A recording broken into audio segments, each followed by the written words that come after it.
The year was 1878, and the sky over Wyoming Territory was a hard, pressed-down sheet of slate. It had hung that way for a week, promising a storm that had finally arrived. Not as a gentle blanket, but as an invasion. The wind came first, a high, thin keen that never stopped, driving needle snow sideways across the Medicine Bow foothills. It scoured the bunchgrass down to its roots and piled drifts against the north faces of the granite bluffs.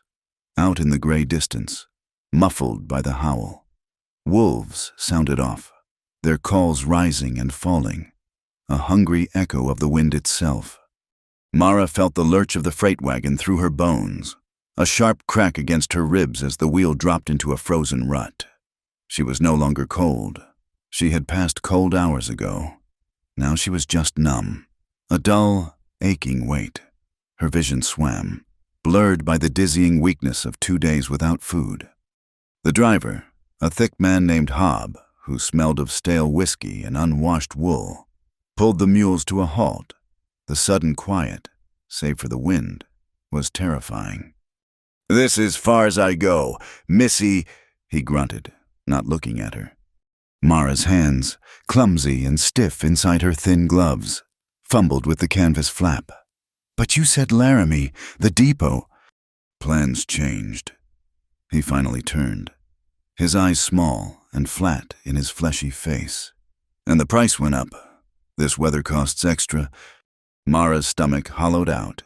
She had paid him her last dollar, save for a few cents, back in Cheyenne.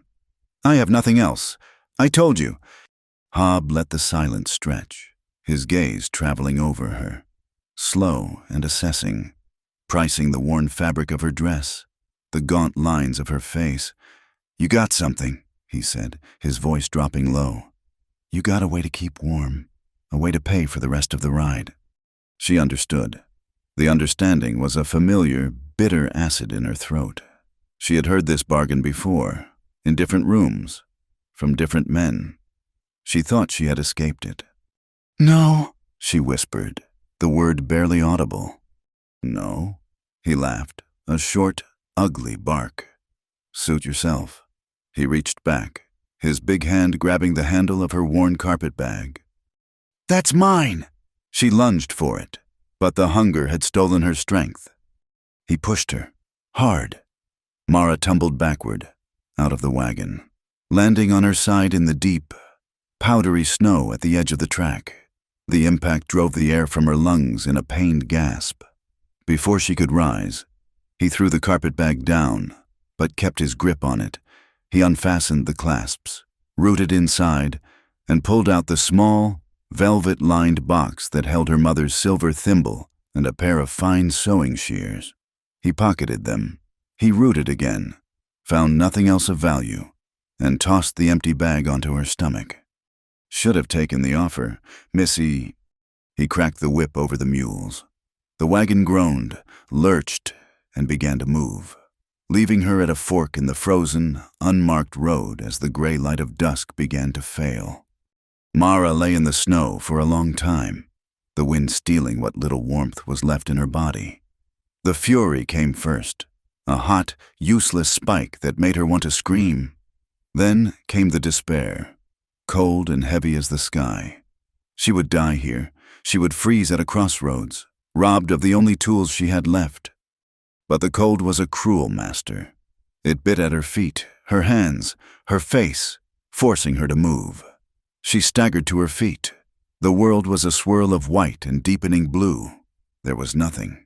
Then, far off, squinting against the snow, she saw it, a pinprick of yellow light, steady and small, far to the south.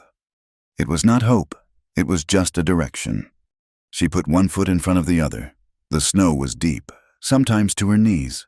Her skirt, already damp, grew heavy with ice, dragging at her legs like a chain. The wind tore at her shawl, whipping her hair across her face, stinging her eyes. She lost track of time. There was only the snow, the wind, the aching burn in her lungs, and the light. After what felt like hours, the light grew brighter, resolving itself into a lantern hanging from a peg by a door. The structure was a cabin, barely more than a hovel, built of rough-hewn logs. The gaps were chinked with sod and mud, and a thin plume of smoke ripped flat from the stone chimney, torn apart by the wind. She reached the stoop, a single flat stone, and clawed at the rough wood of the door frame to hold herself upright. Her legs were shaking so badly they would not obey her. She was dizzy, sick with hunger and cold. She knew what she had to do. It was the only currency she had left. The driver had been right about that. She raised a frozen fist and pounded on the door, a weak, frantic drumming. It opened.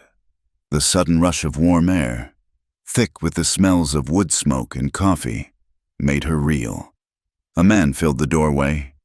He was broad-shouldered, tall enough to have to duck his head under the low frame, and bearded. A puckered, white scar ran from the corner of his left eye down along his jaw, pulling the skin tight. He looked tired, his eyes shadowed, but he was steady.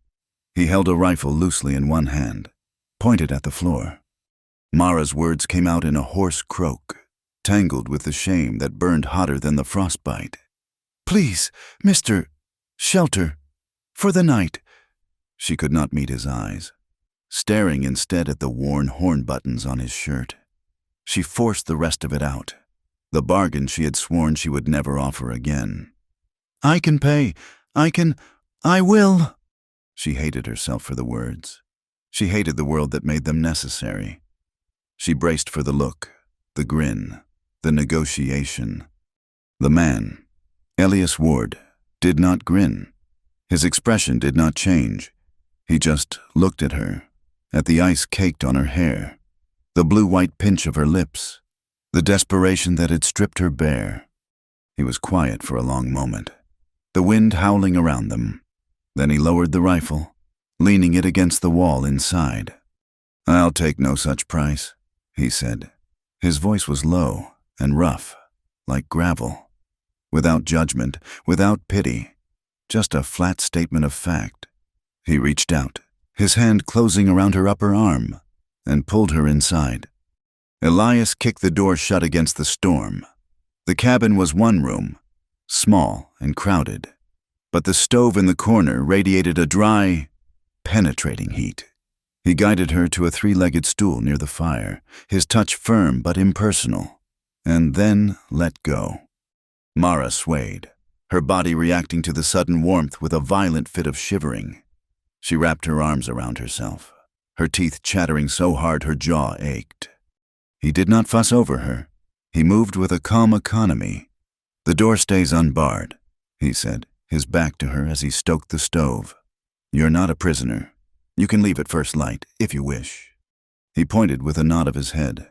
"That corner, by the flour sacks, is yours. I'll sleep here, near the stove. You've got no cause to fear me." She watched him, her eyes wide and wary. He seemed to fill the small space. He crossed to a bubbling pot on the stove, the same one she had smelled earlier, on a rough-sawn shelf. A sourdough starter bubbled slowly in a jar. A dented, soot-blackened coffee pot sat on the hearth. The floor was packed earth, clean swept, but the cold seeped up from it.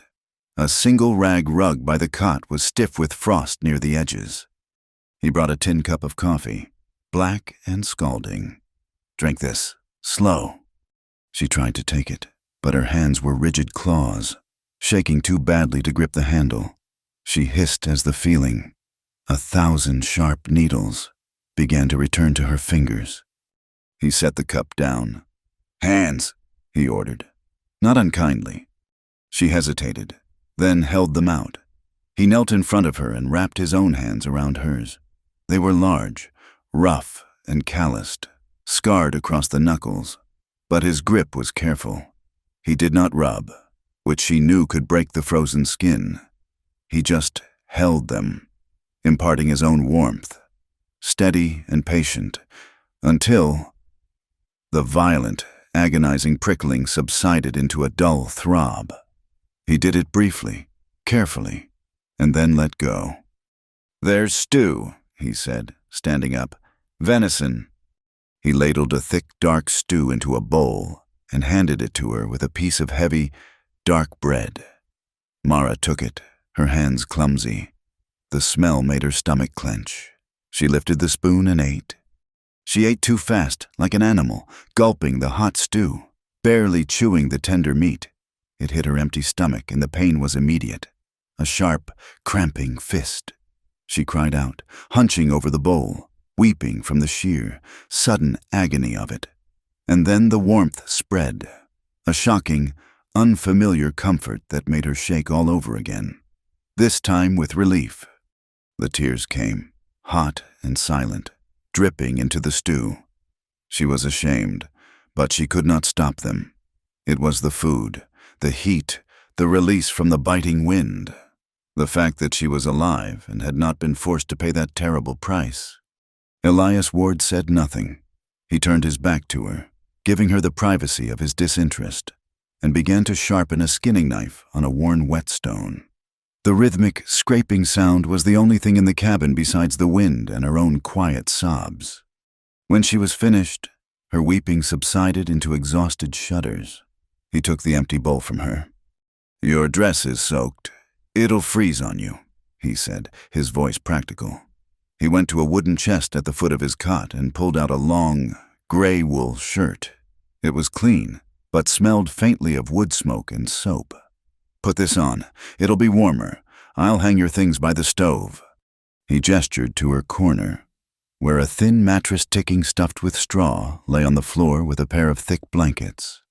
He turned around again, facing the wall, mending a piece of harness. Mara stumbled to the corner, her fingers clumsy with the buttons of her dress. The wet fabric peeled away from her skin, cold and heavy. She pulled the wool shirt on. It fell almost to her knees, rough against her skin, but it was warmer than anything she had felt in days. She crawled under the blankets and pulled them up to her chin. She watched him. He worked by the light of the lantern, his head bent. He was mending a broken trace. She noticed his hands again, the same hands that had warmed hers. They were scarred, clearly the hands of a man who worked hard and dangerously, but they were nimble. He stitched the thick leather with a practiced, efficient grace, his movements economical and precise. He was not a clumsy man. Elias was aware of her watching him. He had seen it when he brought her in. He saw how she fell asleep, in fits and starts, her body curling tight like a rabbit in a snare, and even in the deepest exhaustion, her gaze kept snapping back to the door, as if she expected someone to break it down, as if she expected the bargain she offered to be collected, whether he wanted it or not. In the middle of the night, the wind rose to a full-throated moan. Rattling the wooden shutter on the single window, the sound pressed through the chinks in the logs, a living, mournful presence. Mara woke with a strangled cry, bolting upright. She was not in the cabin. She was back in Cheyenne, in a small, cramped room above the saloon, the air thick with cheap perfume and cigar smoke. A red lantern glowed in the hall, painting the peeling wallpaper. A man was at the table, his face in shadow, counting out silver coins, the metallic chink, chink, chink, a rhythm of her ruin. "No," she whimpered, scrambling backward, her hands hitting the rough log wall of the cabin. "Easy." The voice was low, and it was not the man from the dream. Her eyes flew open, wide and terrified. The cabin was dark, lit only by the faint, orange glow from the stove's damped grate. Elias was sitting up on his cot near the stove. He had not moved toward her. He had not lit the lamp. He just sat there, visible, a solid shape in the darkness. He was not touching her. He was not threatening her. He was simply letting her see where he was. Mara's breath came in ragged, painful hitches. She looked from him to the unbarred door, then back to him. He said nothing more. He just sat, waiting. The wakeful silence of the small cabin, punctuated only by the scream of the wind outside, slowly, piece by piece, pulled her back from the nightmare. The man counting coins was gone. The red light was gone. There was only the stove, the wind, and the quiet man who asked for nothing. She slid back down under the blankets, her heart still hammering, and the silence steadied her. Morning brought a clear, brutal cold. The storm had passed, leaving the world scoured and blinding white under a sharp, pale sun. When Mara woke, the cabin was empty. The stove was banked, radiating a steady warmth. The coffee pot was hot on the hearth, on the small table. He had left 2 hard biscuits and a strip of dried venison. Next to them was a piece of rough brown paper, held down by a knife. She picked it up. The handwriting was stark, angular, written in pencil. "There's dignity in your hands. I saw the calluses. Stitch what you like. We'll settle it fair." He had seen her, not just her body or her desperation. He had seen her hands. She was a seamstress. She looked around the cabin. It was a place of harsh necessity. She found what she was looking for in a wooden box near the door, a tangle of torn work gloves, stiff with grime and snow melt, and a large canvas tarp ripped down the middle. She found her shears and thimble in the pocket of her dress, where she had hidden them from Hob. Her hands were stiff and swollen from the frost, the tips of her fingers tender, but as she threaded the needle, the motions returned. It was a language her body knew better than words. She sat on the stool by the stove and began to work. She patched the canvas. She mended the gloves, her stitches small and tight, reinforcing the seams, turning ruined things back into useful ones. Each pull of the thread, each precise stitch, was a small, quiet reclaiming. Elias returned at dusk. He was rimed with ice, his beard frozen solid, his face raw from the wind. He brought the cold in with him, a sharp, clean scent of pine and ice. He stamped the snow from his boots and nodded to her, his gaze falling on the neat pile of mended gloves and the folded tarp on the table.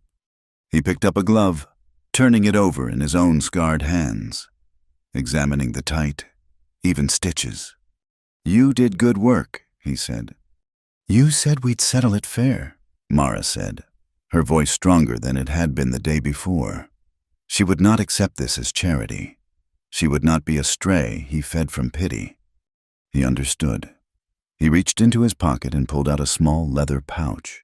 He laid several coins on the table, more than the work was worth, and then added a small sack of flour and another of beans from his stores. "That's fair," he said. She took only the coins that represented a true wage and pushed the rest back. He looked at her, then nodded once, and swept the remaining coins back into his pouch. The transaction was clean. The blizzard tightened its grip, locking them in for 3 days. The world vanished beyond the cabin walls in a howling chaos of white. The snow drifted higher than the window, plunging the room into a gray, perpetual twilight. Necessity forced them into a careful rhythm. They did not speak of the past or of the future. They spoke of the present, fetching wood from the lean-to, a task that required them both, one to hold the rope, the other to battle the drifts. Boiling coffee, splitting kindling, him with the axe, her stacking the wood. The talk was scarce, limited to the tasks at hand. "The wind's shifting. More coffee? Pass the salt." In the close, cramped quiet, they moved around each other with a practiced awareness. They were 2 people in a small box, surrounded by a killing cold.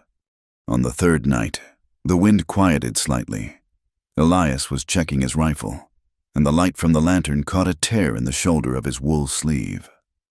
"Give it here," Mara said, holding out her hand for the needle and thread she had kept by the stove. "It'll wait." "It won't. It'll catch and rip wide. Take it off." "It's too cold," he said simply. He did not want to sit in his underlinens. He compromised, shrugging the shirt partway down his arm so she could work on the shoulder. She stood close to him, the lantern light falling over her bent head. She worked quickly, her hands sure. The cabin was silent, save for the push of the needle through the thick wool and the low hiss of the stove. As she worked the thread back to knot it, her knuckles brushed the hard muscle of his arm. It was nothing. It was just skin, But the air in the cabin seemed to suddenly brighten, to narrow, to focus on that single point of contact. It was the first time they had touched since he warmed her hands. A flicker of heat, sharp and surprising, passed between them. Mara's breath caught. Elias took a slow, steadying breath, the air whistling faintly in his nose. He did not pull away sharply. He just eased his arm away as soon as she finished the stitch. A slow, deliberate movement. He was not denying what it sparked. He was not rushing it either. He was simply setting it aside, a thing that had no place in their truce. He pulled his sleeve back up. "Thank you." She nodded, turning back to the stove, her face warm. The next morning, the storm had broken. The silence was vast. When Elias opened the door, the light that flooded the cabin was blinding, reflecting off a world buried in white. Mara considered leaving. She was warm. She was fed. She had a few coins. She could walk to Dry Creek, the settlement he had mentioned, 5 miles off. She could find work. She stepped outside, into the brilliant, frozen morning. The snow was deep, unmarked, stretching in rolling white dunes as far as she could see. The air was so cold it burned her lungs. The silence was absolute, heavier than the storm had been. She stared at the white world, at the impossible, deadly beauty of it. Leaving now was as much a death sentence as the freight driver had left her to. She understood that survival, for this moment, meant staying. But she was not the same woman who had staggered to his door, ready to sell her body for shelter. She had been refused that bargain, and offered a different one. She would stay, but she would stay on the terms he had written on that piece of paper. She would stay on terms that were hers. By February, the sunlight returned, but it was thin as paper, offering light but no real warmth. The world was still locked in snow, but the drifts had settled, packed hard by the wind, and the sky held a high, brittle blue. Dry Creek, the settlement Elias had named, lay 5 miles down the canyon, a distance that had been impossible during the blizzard but was now merely treacherous. After 2 more weeks of mending Elias's gear, Mara had a small stack of coins, but her thread was gone, her needles blunt, and the canvas scraps exhausted. "I need to go to town," she told him one morning, her voice firm. She had been practicing the sentence. "I need cloth and thread. I can trade the mending I've done." Elias nodded, pulling on his heavy coat. "I'll hitch the wagon. The track's still too deep for a lone rider." She paused, her hands tightening on her empty needle case. "You don't have to. I can walk." "It's 5 miles, and the drifts are high," he said, his voice flat, not argumentative. "You'll be spent before you get halfway. I have to check on the herd near the pass anyway. It's on the way." He offered to escort her, and she found she did not have the strength, or the foolishness, to refuse. He never hovered. He simply walked beside her to the wagon, his body a solid presence that instinctively moved to block the worst of the wind. He helped her up onto the wagon seat, his hand under her elbow. A brief, impersonal touch. And then they were moving, the heavy runners of the sled wagon squeaking over the packed snow. Dry Creek was not a town. It was a scar. One wide, muddy street, churned to a frozen soup by wagons and livestock, ran between 2 uneven rows of false-fronted buildings. There was a livery stable, its wide doors sagging on leather hinges, a blacksmith shop dark with soot, and the mercantile, its windows displaying dusty tins and bolts of dull-colored cloth. And then there was the Red Lantern. It was the only building with 2 stories, and the only one painted, a garish, peeling red, even in the flat morning light. Its windows seemed to hold a greasy, lamp-lit grin. It called itself a rooming house. But Mara knew its true trade. She felt a cold sickness rise in her throat and pulled her shawl tighter, keeping her face turned away from it. As Elias pulled the wagon to a halt in front of the mercantile, she felt the eyes, men lounging on the boardwalk, their boots up on the rail, stop talking. A woman in a poke bonnet, crossing the street, paused to stare. The whispers rose, audible in the cold. Still air. "That's Ward." "Who's the new girl?" "Heard he was running a line cabin. Looks like he's taking in strays." The word stray stung, but it was the way their eyes slid from her to the red lantern and back again that made her blood run cold. They were measuring her. They were placing her. Inside the store, the air was warmer, smelling of coffee beans, cured tobacco, and oiled leather. A bald man with a gray apron, Mr. Gideon, nodded at Elias. "Ward, nasty winter." "It is," Elias agreed. He gestured to Mara. "This is Miss Mara. She's looking to trade some work for supplies." Gideon's eyes flicked over her, his expression neutral but assessing. Mara stepped forward, her voice quiet but clear. "I'm a seamstress. I can mend canvas, shirts, gloves, anything you have that needs repair." Gideon stroked his chin. "Got a pile of grain sacks in the back, ripped by rats, and some horse blankets." "I'll do it," Mara said, "in exchange for needles, thread, and a yard of good wool." "Seems fair." Gideon was about to turn when the door opened, letting in a swirl of cold air. The man who entered was tall, but he walked with a slight stoop, as if his shoulders were too heavy. He wore a long duster, and beneath it, a tarnished silver star. His hat was pulled low, its brim casting a deep shadow over his face. This was Sheriff Pike. He did not look at Elias. His gaze settled on Mara and stayed there. He walked over, his spurs ringing softly on the floorboards. "New in town," he stated. It was not a question. "Just came for supplies. Sheriff," Elias said, his voice level. Pike ignored him, his focus entirely on Mara.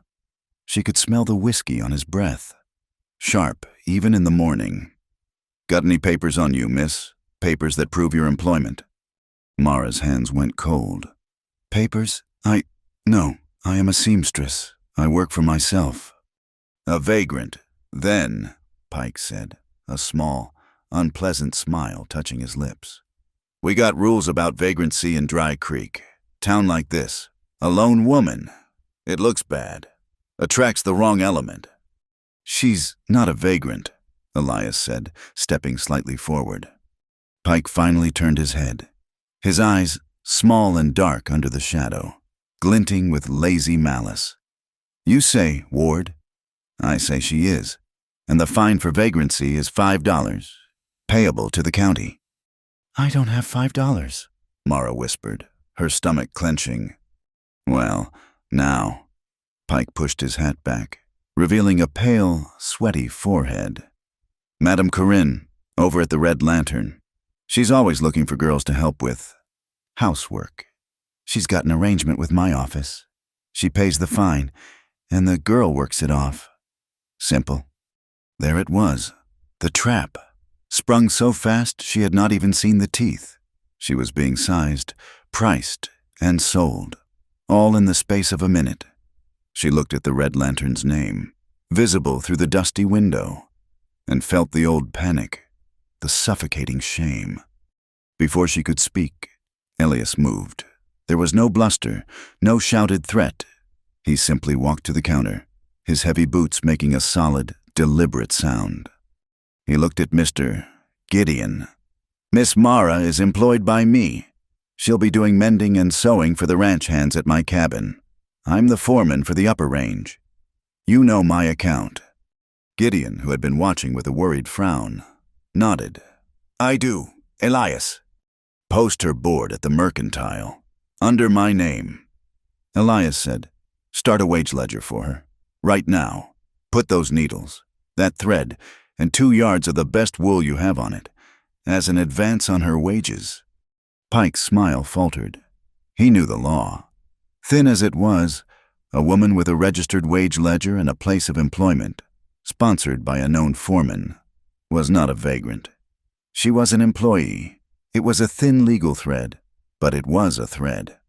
"That's so," Pike said, his voice losing its oily confidence. "That's so," Elias said. He turned to Mara. Go on, Miss Mara. Pick your cloth." Mara's hands were shaking, but she walked to the bolts of cloth, her back straight. She chose a dark blue wool, thick and sturdy. Gideon measured it out, wrapped her supplies, and marked the items down in a fresh ledger book under her name. Pike watched. His eyes narrowed. He spat a stream of tobacco juice into the sawdust by the stove. "You're making a mistake. Ward, vouching for her kind." He looked Mara up and down. A final, insulting appraisal. Some debts don't stay paid. He turned and left the store, the door slamming shut behind him. The silence he left was heavy. Mara paid Gideon with her mending work, the transaction clean, and then followed Elias out into the cold sunlight. The ride back to the cabin was silent. Elias did not speak. His jaw set, his eyes on the snowy track. Mara sat beside him, the bundle of new cloth clutched in her lap like a shield. When they got inside the cabin, she set the bundle on the table and her body began to shake. It was not from cold. It was a deep, shuddering rage that started in her belly and rose up, choking her. He looked at me. He priced me." She slammed her fist on the rough table, a small, desperate sound. "He priced me like a cut of meat at the butcher's, like I was a thing to be sold to that woman." Elias watched her, his face grim. He hung his coat on the peg. "I know." "How can they do that? How can the law be a pimp?" "Anger is good," Elias said, his voice quiet, rough. "I'm angry too, Mara, but anger needs a channel. Right now, your anger is just rattling you apart. It needs to build something." She looked at him, her eyes bright with unshed, furious tears. "Build what? He has a badge. I have nothing." "You have your hands," he said, tapping the bundle of cloth. "You have a skill. That's not nothing. That's a start."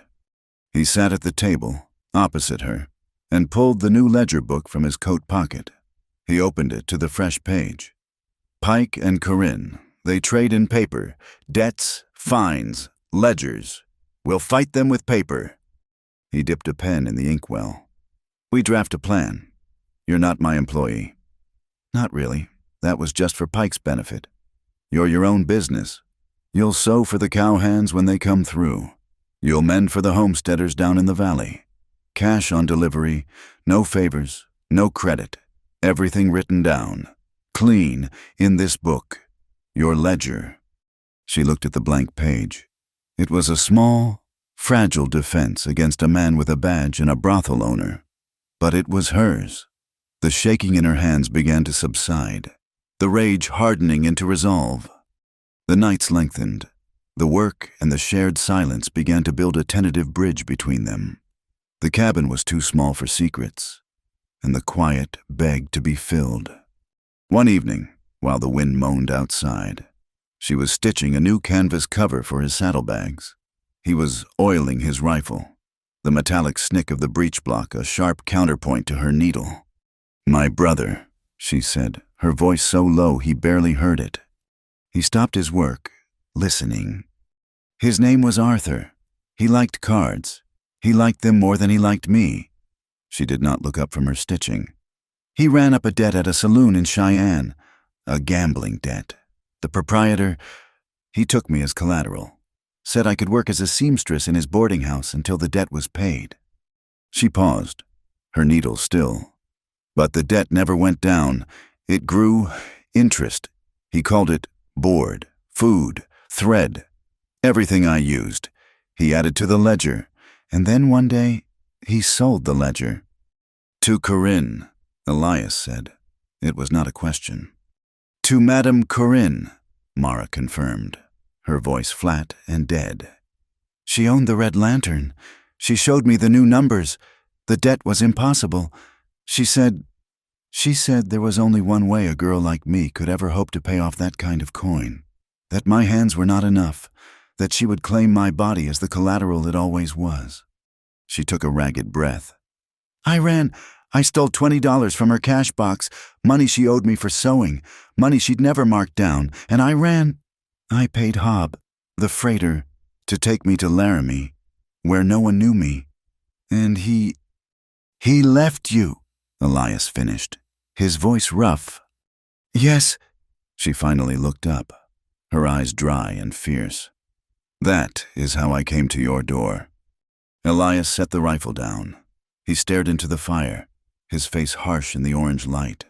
The scar on his jaw looked tight and angry. We all carry weights. Mara, he said, his voice low. Mine is from 1874. I was running a freight train over the pass. A winter run. I was the teamster, the one in command. He traced a line in the dust on the floor with his boot heel. We hit an ice shelf. It looked solid, but it was hollow underneath. The lead wagon, the one I was driving, went through, broke the wheel clean off.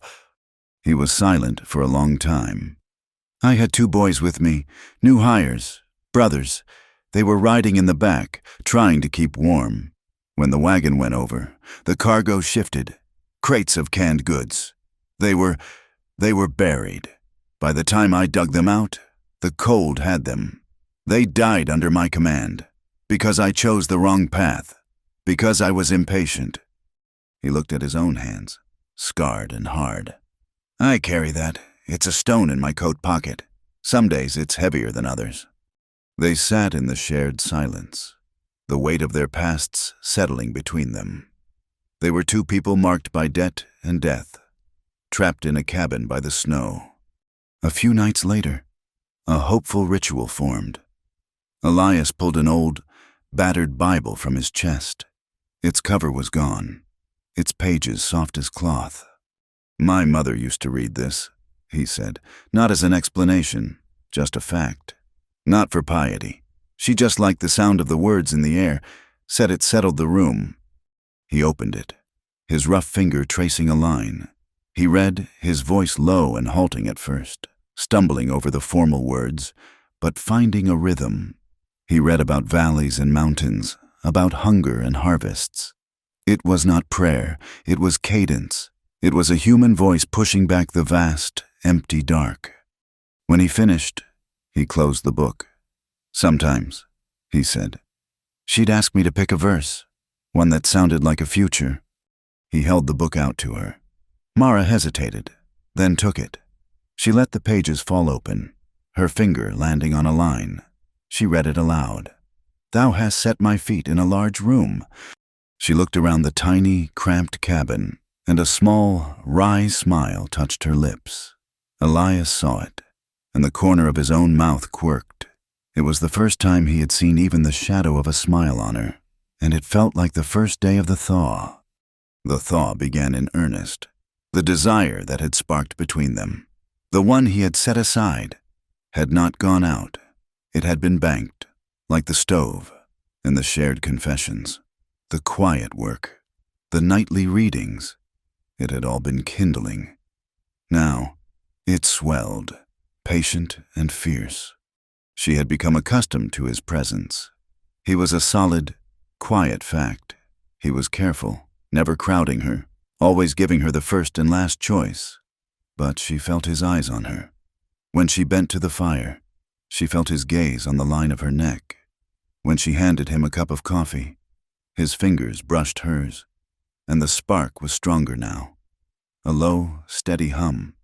One evening, she sat mending one of his shirts, the one he had loaned her that first night.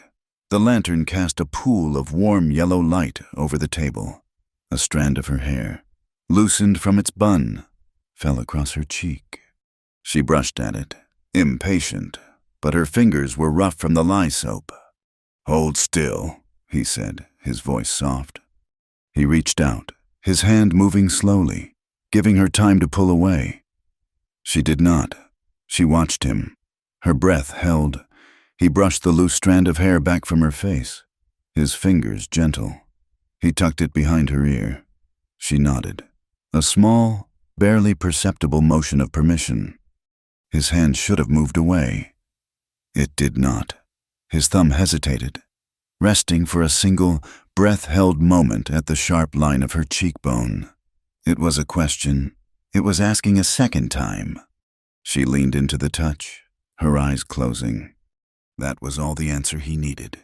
He moved his hand to her jaw, tilting her face up to his.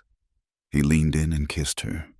It was not a kiss of brute possession, like the ones she had feared. It was slow, a discovery. It was hesitant, then grew firmer as she responded. It tasted of coffee and wood smoke and a desperate, lonely hunger that matched her own. Her hands, of their own accord, came up to clutch the front of his shirt, holding on, anchoring herself. He deepened the kiss, his other arm coming around her waist, pulling her closer. She felt the solid, warm strength of him, and a different kind of heat, a dangerous, dizzying pull, started low in her belly. Then, his hand moved from her waist, sliding up her back, his thumb brushing the side of her breast through the thick wool. Mara's breath hitched.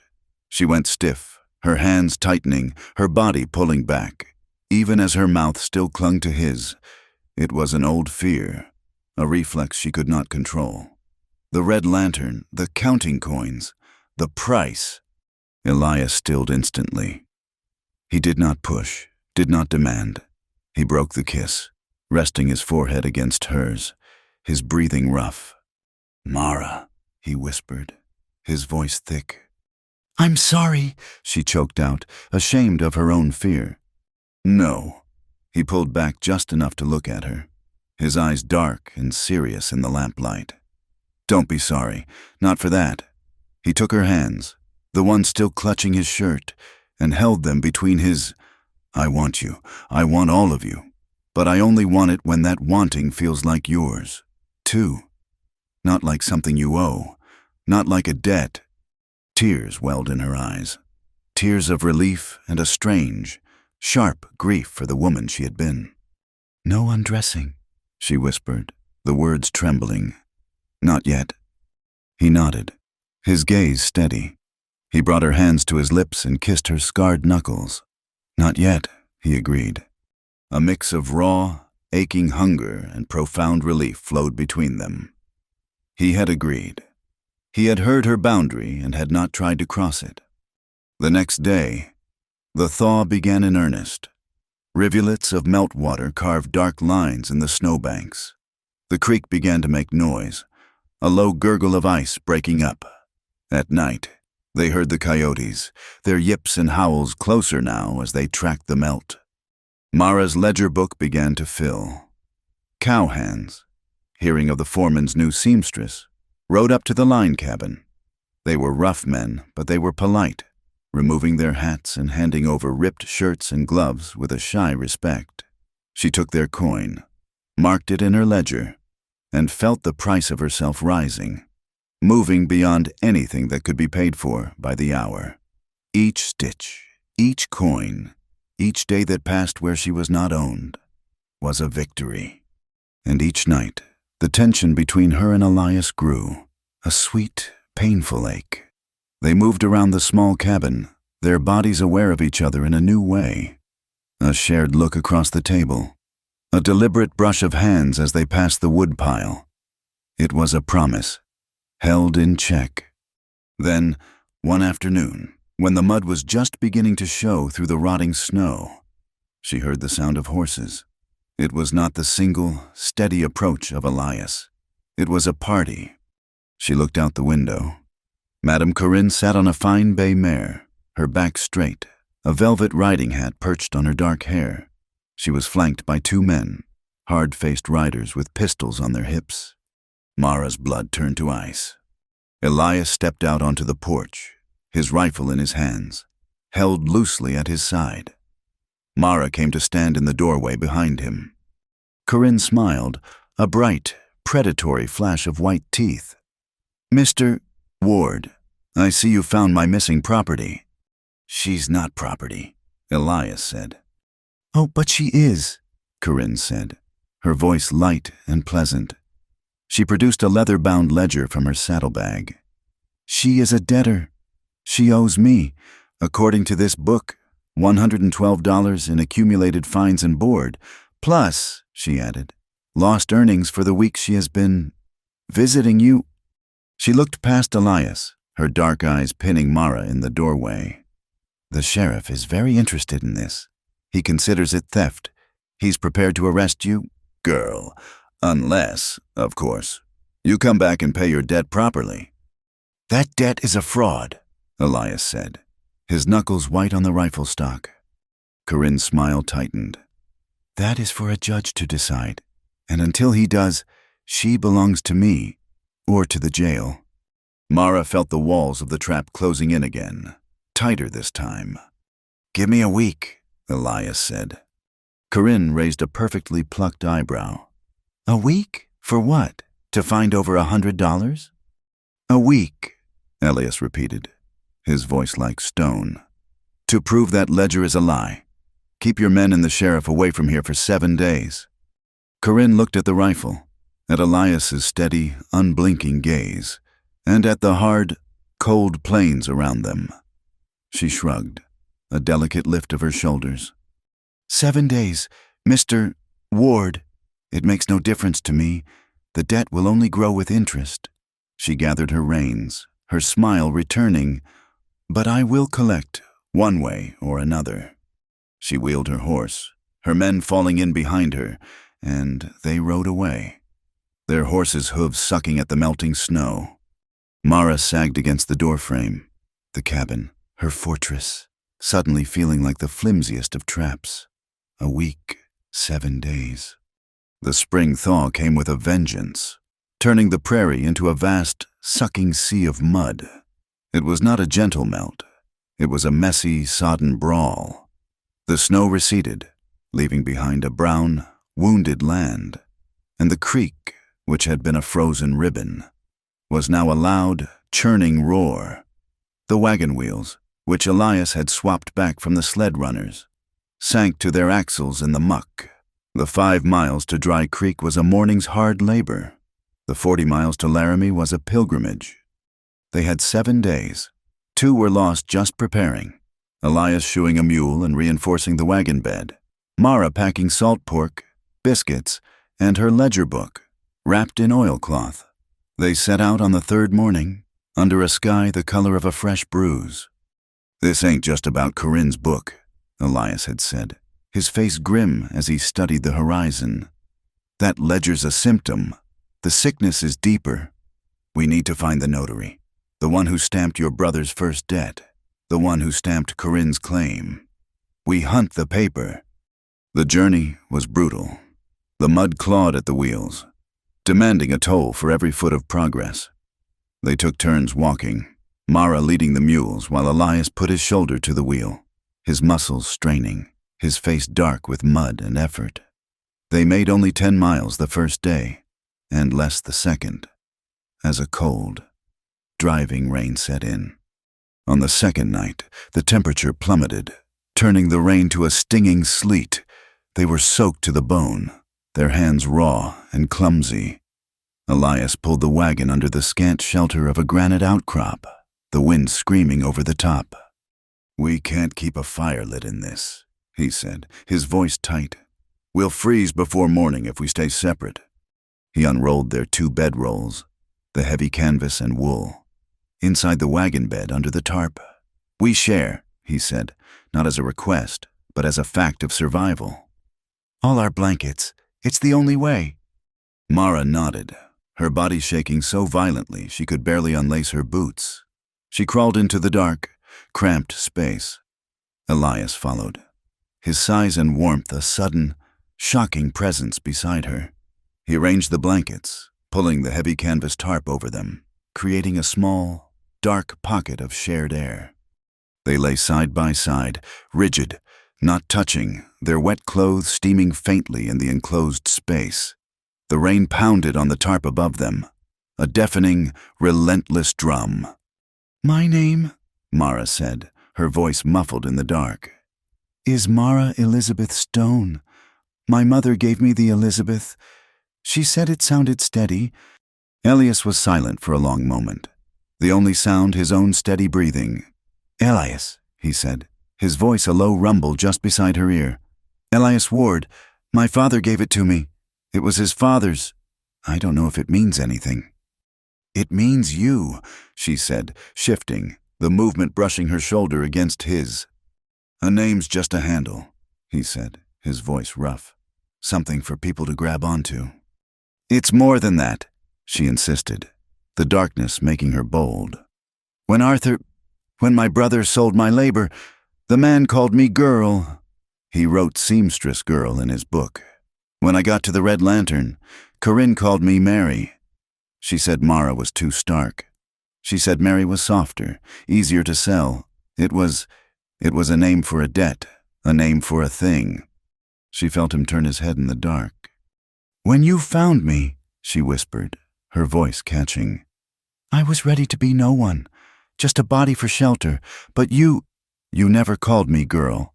You never called me Mary. You called me Mara." "It's your name," he said, as if it were the simplest, most obvious fact in the world. "You gave it back to me." He did not reply, but after a while, his hand found hers under the blankets. He did not stroke it or squeeze it. He just held it, his large, scarred hand, still cold from the rain, wrapped around her small, calloused one. They lay like that, listening to the storm, their names clear and solid in the dark. The heat gathered the next day. The rain stopped, but the sun was trapped behind a high, white haze, and the air grew thick and heavy, like summer thunder. The mud was worse, tacky and deep. They were both exhausted, strained, their nerves rubbed raw by the journey and the deadline that ticked closer with every turn of the wheel. They made camp in a stand of cottonwoods, the air still and expectant. The fire burned hot and fast, and the tension between them was a third presence, a living thing. They had talked of names, of their pasts. They had shared a bedroll. But the promise they had made, no undressing, not yet, hung in the air, stretched thin. After they ate, Mara went to the creek to wash the grime from her face. When she came back, he was standing by the wagon, watching her. The look in his eyes was not the steady, careful look of her protector. It was the look of a man, hungry. She did not turn away. She walked toward him, the damp cloth still in her hand. She stopped a foot in front of him. She could feel the heat radiating from his chest. "Elias," she said, and her own voice was different, lower, thicker. He did not move, but his hands clenched at his sides. She reached up, her hand trembling, and laid it on his chest, over his heart. She felt the heavy, thudding beat. She rose on her toes and, with a small, sharp intake of breath, touched her mouth to the sun-scorched, bearded skin of his throat. A sound broke from him, a low groan, like a man in pain. His hands came up, gripping her waist, pulling her hard against him. His mouth found hers, and this was not the slow, discovering kiss from the cabin. This was a storm. It was rough and deep and desperate, a kiss that spoke of muddy roads and cold nights and the raw, aching need of two people who had been alone for too long. He murmured her name, not like a prayer, but like a man dying of thirst. "Mara! Mara!" His hands were in her hair, pulling the pins loose, his mouth on her jaw, her neck. Her own hands fumbled with the buttons of his shirt, needing to feel his skin. The heat was dizzying, a flash flood of its own. He was backing her toward the blankets, his mouth never leaving hers, his hands sliding down her back, pressing her hips to his. She could feel the hard proof of his want, and a wild, answering heat roared up in her. Then, his fingers found the laces of her dress. She stilled. The promise. He felt it, too. He froze, his hand tangled in her laces, his body rigid. He pulled back, his breath coming in ragged, painful gasps. He looked at her, his eyes wild, and then he looked at his own hand on her dress. He swore, a low, vicious word, and stepped back, letting her go so suddenly she nearly stumbled. He turned and pressed his forehead against the rough bark of a cottonwood tree, his shoulders heaving. Mara stood, her dress rumpled, her hair down, her lips swollen from his. A breathless, hysterical sound bubbled up in her throat. It was a laugh. He whirled around, his face a mask of confusion and self-loathing. She laughed again, a breathless, shaking sound. "It is hard," she breathed, bracing her hands on her knees, "to keep a promise we both made." He stared at her. Then, the tension broke. A slow grin, a painful, rusty thing, split his beard. He let out a long breath and tipped his head back, laughing at the sky. It was not a happy sound, but it was a shared one. The thunder had passed, for now, without breaking. Laramie was a city, loud and sprawling, filled with soldiers from the fort, railroad men, and a sea of strangers. The mud here was deeper, churned by hundreds of wagons. The boardwalks crowded. Elias left her with the wagon at the livery, his hand briefly squeezing her shoulder. "Keep your ledger safe. I'll find the courthouse." He returned an hour later, his face set. "The records office is in the basement. The clerk, he doesn't look like a man who likes his job. That might be good for us." The courthouse basement was a tomb of paper. It smelled of dust, dry rot, and mice. Stacks of ledgers, deed books, and court filings were piled in precarious towers, bound in rotting twine. The only light came from two high, dirt-caked windows, where pale sun shafts cut through the gloom, illuminating billions of dancing dust motes. The clerk was a small man named Mr. Finch, with ink-stained fingers and a watery, nervous gaze.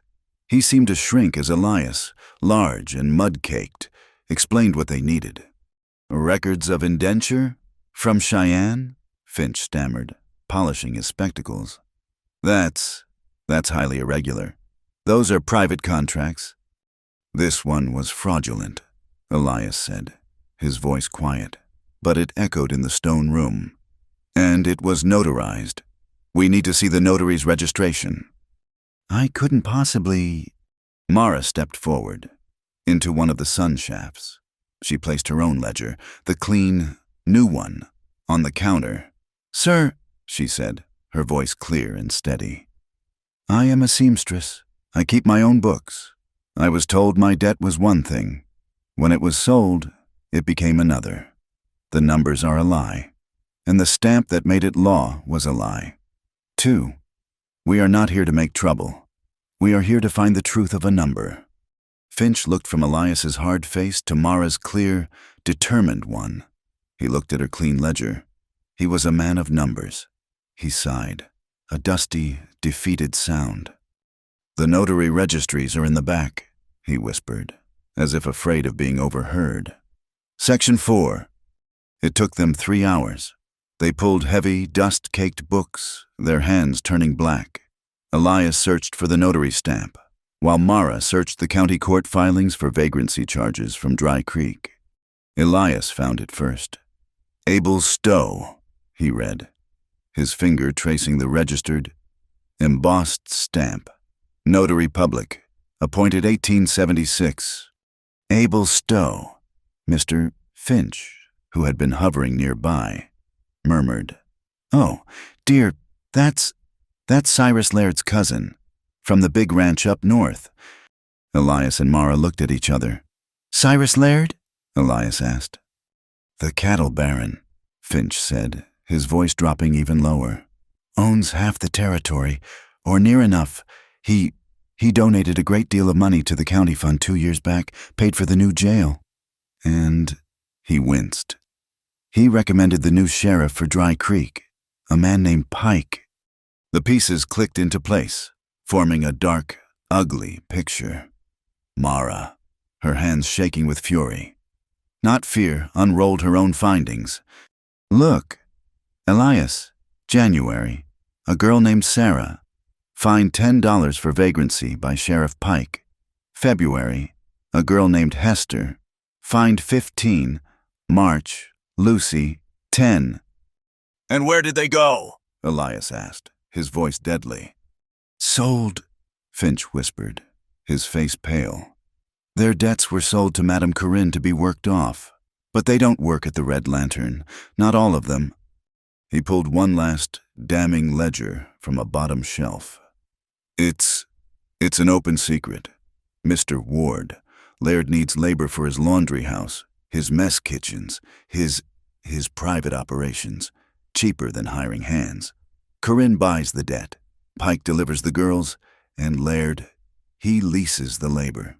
It's a lariat, and the law is the rope. Elias's hand tightened into a fist, so hard his knuckles went white.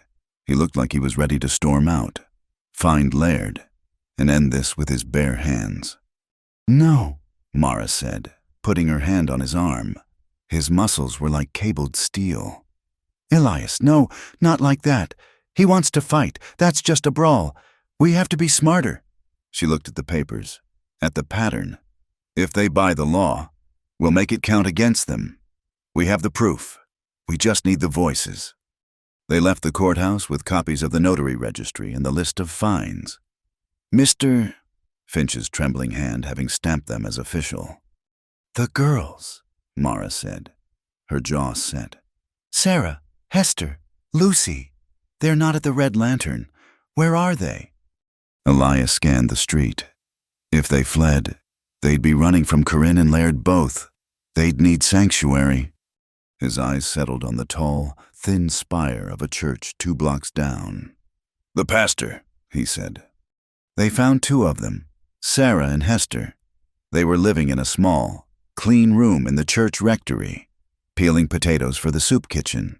They were young, pale, and terrified. At first, they refused to speak, their eyes wide with fear at the mention of Corinne's name. But Mara sat with them, not Elias. She sat on the hard cot, her hands folded in her lap, and she told them her story. She told them about the freight driver, about Elias's door, about Pike, about the ledger. "She owns you with paper," Mara said, her voice soft but fierce. "With numbers that are lies. She is counting on your silence. Your silence is her profit." Hester, a thin girl with a cough, began to cry. Sarah, older, just looked at her ruined hands. "He'll find us," she whispered. "Laird's men are everywhere." "We are taking these papers to the territorial judge at Fort Sanders," Elias said, stepping forward. "We are swearing out affidavits, your names, your stories, in your words, and the pastor here will seal them until the judge sees them. Corinne won't know. Pike won't know. Not until it's too late." It took an hour. The pastor, a stern-faced man with kind eyes, brought pen and paper. He wrote down their stories, word for word. The false arrests, the inflated debts, the forced labor at Laird's isolated ranch, mending his cowboy's clothes for 16 hours a day, with no pay, only a rising debt for their own board. When it was done, the pastor sealed the 2 sworn affidavits with wax. "Godspeed, Mr. Ward. You are fighting a Goliath, but you have your stones." They had 4 days left. They pushed the wagon hard on the return trail. The mud was beginning to dry, and the urgency of their task lent them strength. They had the papers, the affidavits, tucked inside Mara's ledger, wrapped in the oilcloth. They were less than 10 miles from Dry Creek when the sky, which had been a clear, high blue, turned a sickly, greenish yellow. "Get in the wagon," Elias said, his voice sharp. He had been scanning the low-lying draws they were passing. "Now." "What is it?" "That draw." He pointed. "It's dry, but the ground in the hills is still soaked. And that sky, it's a flash flood sky." He had barely spoken the words when they heard it. Not a sound of water, but a low, deep rumble, like a distant freight train. "Go!" he roared, lashing the mules. "To higher ground!" The mules strained, panicking, their eyes rolling. The rumble became a roar. Mara looked back. A solid wall of brown water, 6 feet high, churning with mud, rocks, and torn-up trees, was exploding from the mouth of the draw. It hit them. The force was unbelievable. The wagon, heavy as it was lifted like a toy. It tipped, a sickening, violent lurch. Mara was thrown, screaming. The wagon crashed onto its side, the mules screaming, tangled in their harnesses. Mara was in the water, a chaotic, icy, churning world. She couldn't breathe. The current was dragging her, rolling her over rocks. Her heavy skirt was a death warrant, tangling around her legs, pulling her down. Then Elias was there. He had hold of her, his face a mask of primal fury. He was roaring her name. He gripped her, one arm clamped around her ribs, and fought the current. He was impossibly strong, a rock in the torrent. He dragged her, half drowned, toward the bank, the water sucking at their boots. They were almost there when her skirt snagged, wrapping tight around a submerged root. The current pulled her taut, threatening to rip her from his grasp or tear her in two. "My skirt!" she gasped, choking on muddy water. Elias didn't hesitate. He still had his knife on his belt. He drew it, his hands shaking but his movements sure. He plunged his arm underwater, found the tangled mass of wool, and sliced it free in 1, 2, 3 desperate cuts. He hauled her the last few feet, throwing her onto the muddy bank, and collapsed beside her, both of them coughing, gasping, and shaking. They lay there for a long time, soaked to the bone, listening to the roar of the flood and the panicked, dying screams of the mules. The wagon was gone. The mules were gone. The affidavits were gone. They huddled under a lone, battered cottonwood tree as the rain began to fall again. This time a cold, miserable drizzle. They were alive, but they were ruined. "It's gone," Mara whispered, her teeth chattering. "The papers, everything, we lost." Elias pulled her close, his arms wrapping around her, sharing his warmth without a trace of the desire from before. It was a purely protective, desperate embrace. "We're alive," he said, his voice rough, buried in her wet hair. "We're alive. Mara, that's not losing." They shook, soaked and freezing, holding each other under the dripping leaves.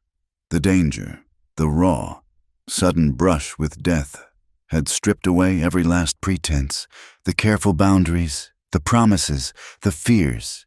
They all seemed thin and foolish in the face of the roaring water. She pulled back, just enough to look at him. His face was caked in mud, his beard dripping. The scar on his jaw was stark. "I was so afraid," she whispered. "Me too," he admitted, his voice hoarse. She looked at him, at the man who had pulled her from the snow, who had fought for her name, who had just saved her life. The hunger she felt was no longer just for him, it was for life itself, and he was life. "Touch me," she said, her voice clear and steady, cutting through the sound of the rain. "Elias, touch me, not like a girl you're saving, not like a debt you're paying. Touch me like a woman who chooses." He searched her eyes, his own gaze raw and deep. He saw the fear, but he also saw the iron. He saw the choice. He did not speak. He just asked again with his eyes, "Are you sure?" She gave him her answer. "Yes," she said. It was the brightest, clearest word she had ever spoken. He did not kiss her.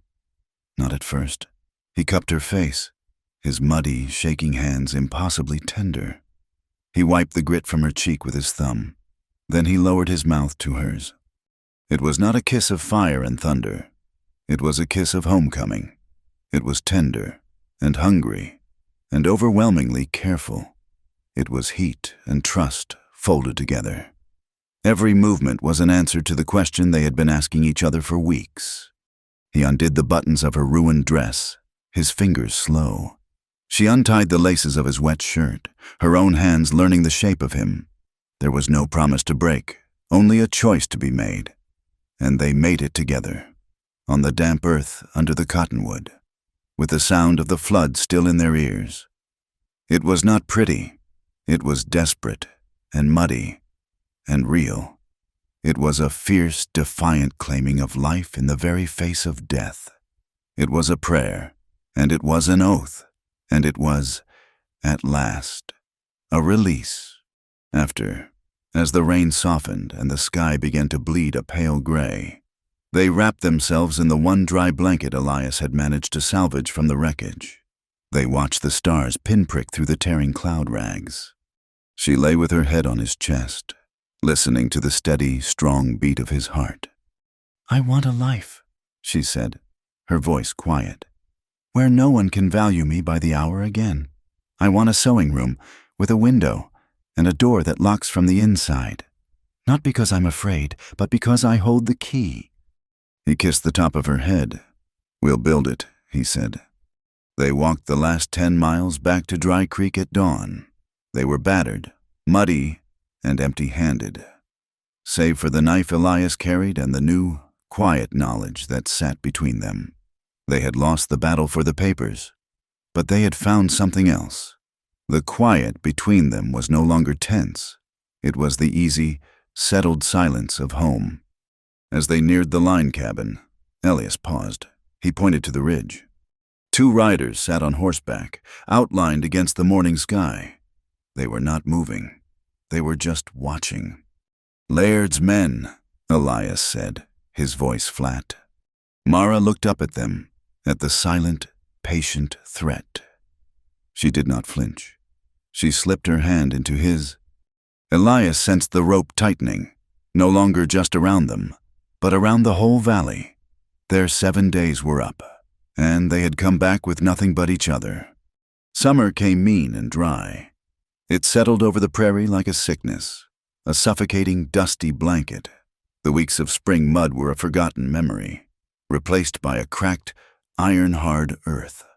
The bunchgrass crisped to a pale, brittle yellow. Underfoot, every step was a small crunch, the sound of a world turning to tinder. The wind that had once carried needles of ice now carried only heat and grit. Down in the draw, Dry Creek dwindled to a string of warm, green, scummy pools, the water barely moving. The air was thick with the scent of hot pine, dust, and the low, metallic tang of an old, simmering anger. The tension in the air finally broke, not with thunder, but with the flat, heavy sound of horses in the yard. Mara looked up from her sewing. Sheriff Pike was on the porch, his shadow falling through the open door. He was not alone. 2 of Laird's men sat on their horses behind him, their hands resting on their saddle horns, their expressions bored and watchful. "Miss Mara Stone," Pike said, reading from a piece of paper. He savored the name, his tongue pressing it out. "I have a warrant for your arrest." Elias moved from the stove, his body a solid, dangerous shadow. "On what charge?" "Theft of services," Pike said, a small, greasy smile touching his lips. He tapped the paper. "A complaint filed by Madame Corinne. Says you absconded on a debt she paid for you, and stole services, lodging, and funds. Totals up to $140. "That's a lie," Mara said, her voice low, her hands clutching the fabric she was mending. "Tell it to the judge. Missy—" Pike nodded to the men. "I'm taking her in." "You can't," Elias said, his voice a low growl. "This is a civil matter, not a criminal one." "It is when a warrant is issued by my office." "Ward," Pike sneered. "You can interfere, and I can arrest you for it. Or you can let me do my job. She spends the night in jail. We'll sort it with the justice in the morning." He knew there was no justice in Dry Creek, and he knew Elias knew it. He was daring him. Elias looked at the 2 riders, their rifles in their saddle scabbards, and then at Mara. His fists were white, but he knew this was a fight he couldn't win with his hands. Not yet. "I'll get my shawl," Mara said, her voice shaking but cold. She would not give them the satisfaction of seeing her cry. The jail was 1 room, built of stone, behind Pike's office. It smelled of stale whiskey, old sweat, and despair. It was suffocatingly hot. The single high-barred window letting in a slice of burning blue sky, but no air. Pike pushed her in and locked the heavy door. The clang of the lock was a sound of final, cold metal. She was alone. She sat on the thin, filthy cot and stared at the wall as the sun baked the small room, turning it into an oven. She would not cry. She would not. She had survived worse. Dusk fell, turning the slice of sky to a deep, bruised purple. She heard a jingle of keys, but it was not Pike. The door opened. Madame Corinne stood there, silhouetted against the lamplight from the office.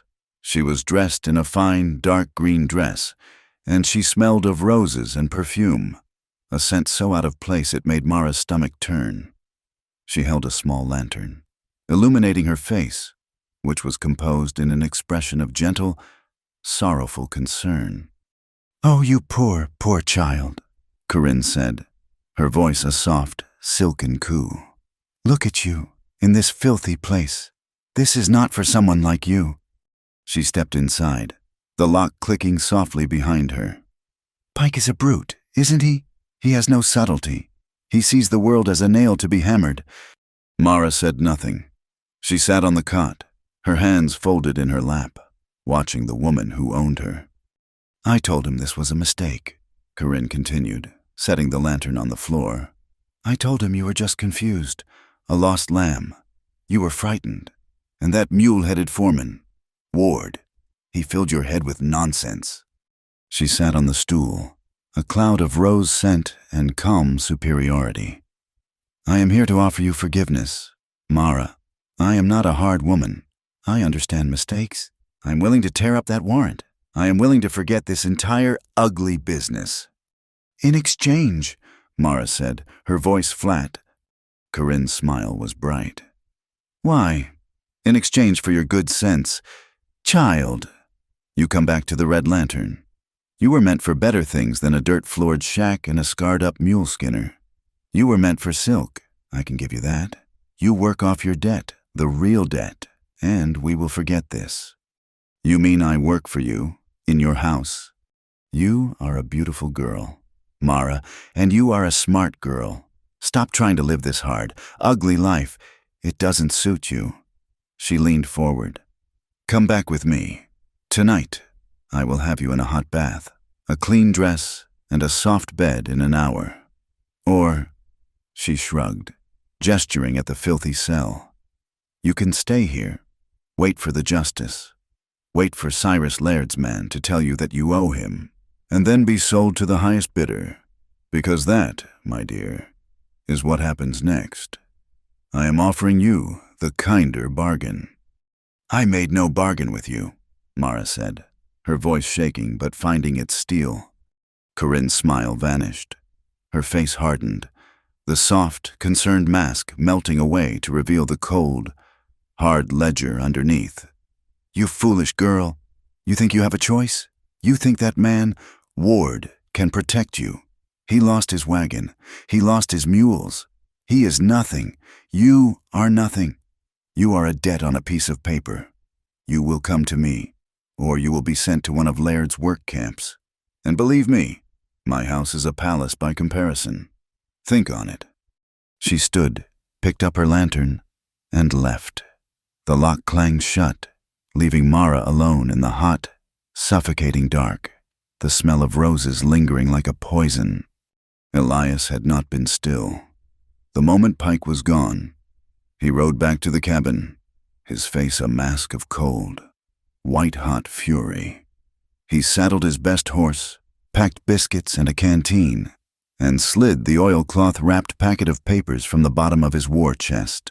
The papers they had gotten in Laramie, the clerk's copies of the forged notary stamps, the sealed, wax-stamped affidavits from Sarah and Hester. He had saved them from his coat pocket after the flood, a single, waterlogged, and precious piece of hope. He rode. He did not ride to Laramie.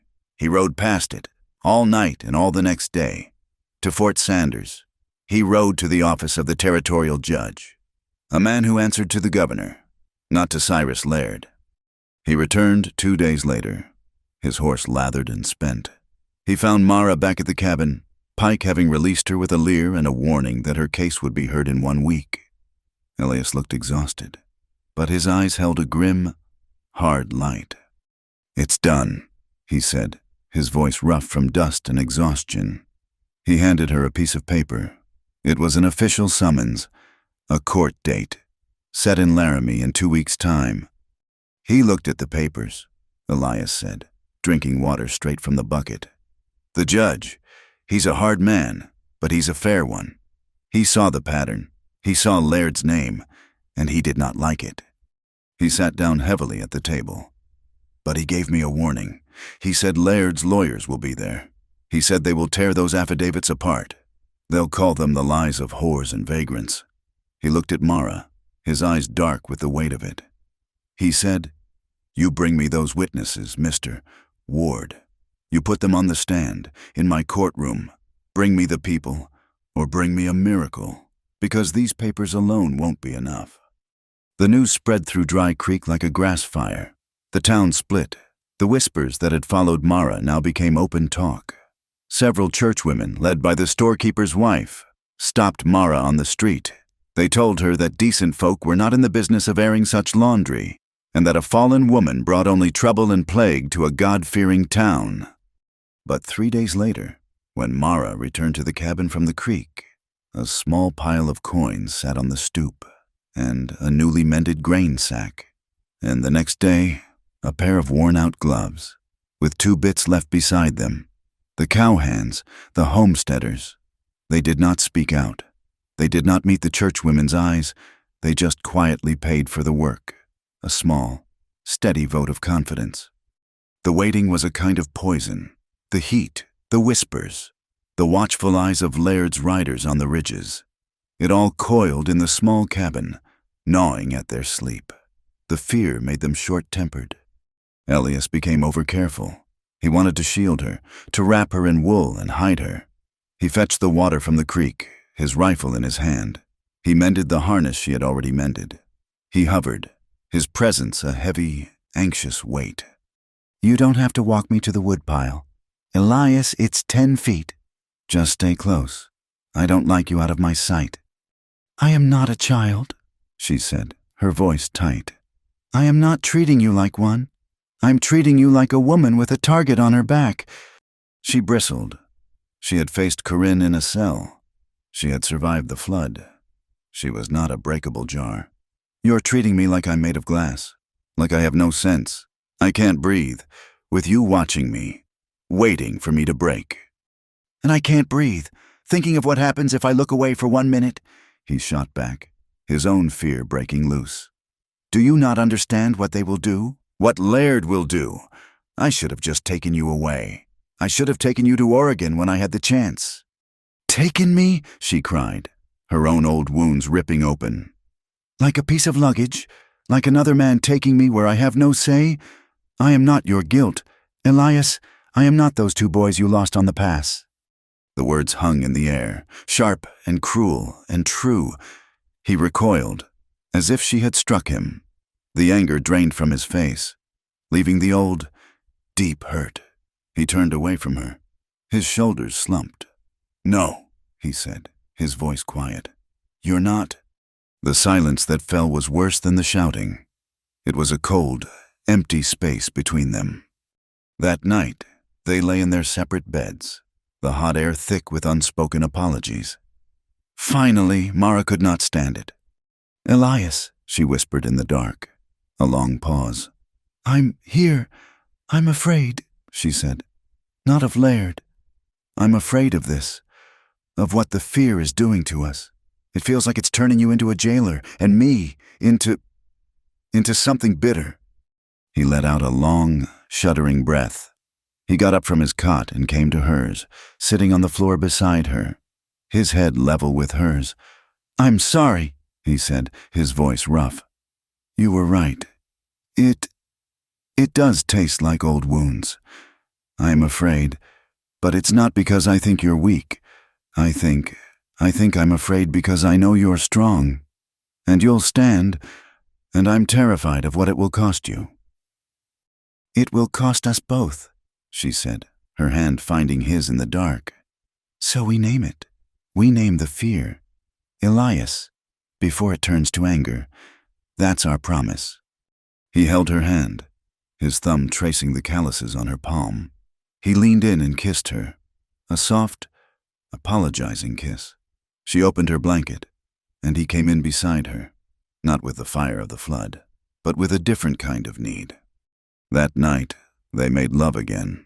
It was a tender, defiant act. It was slow, unhurried.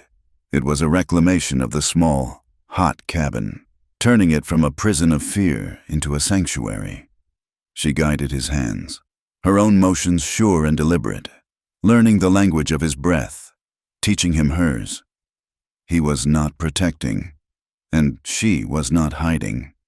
The intensity crested into a shared, quiet relief that was so deep and so profound it felt almost like a prayer. The warning, when it came, was not subtle. A week before the court date, Elias smelled it. Smoke in the dead of night, thick and acrid. He burst from the cabin, rifle in hand. Fire! The sky to the north was glowing a hellish orange. It was the hay meadow, the one that supplied the winter feed for the entire upper range. It was burning. Laird's men, Elias spat. He grabbed the buckets. They're burning us out. They were not alone. Neighbors, homesteaders, even a few cowhands from a nearby outfit had seen the glow. A bucket line formed, stretching from the dwindling creek to the edge of the roaring fire. They worked under a high, copper-colored moon, their face black with soot, their lungs screaming. Elias and Mara worked side by side, passing the heavy, sloshing buckets, their shoulders aching, their eyes stinging. The smoke was a living thing, a hot, suffocating monster that scarred the sky and singed Mara's lungs, leaving a taste of ash she would never forget. They saved the barn, but the meadow was a total loss, a vast, black, smoking scar. The next morning, in the gray, ash-dusted light, Elias walked the fence line. He found it near the burned-out edge, a charred calf, its body still smoking. Its ear had been cut, a brutal, jagged signature. Elias stared at it, his face like stone. He looked at Mara, who had followed him. They crossed the line, he said, his voice flat and dead. This isn't about warnings anymore. This is about blood. He returned to the cabin. He took down his rifle and his pistol. He cleaned them, his motions precise and cold. Then he turned to Mara. He handed her the pistol. It was heavy. I am not going to teach you to be a gunfighter, he said, his voice quiet. But this is not a world where you can stand without a choice.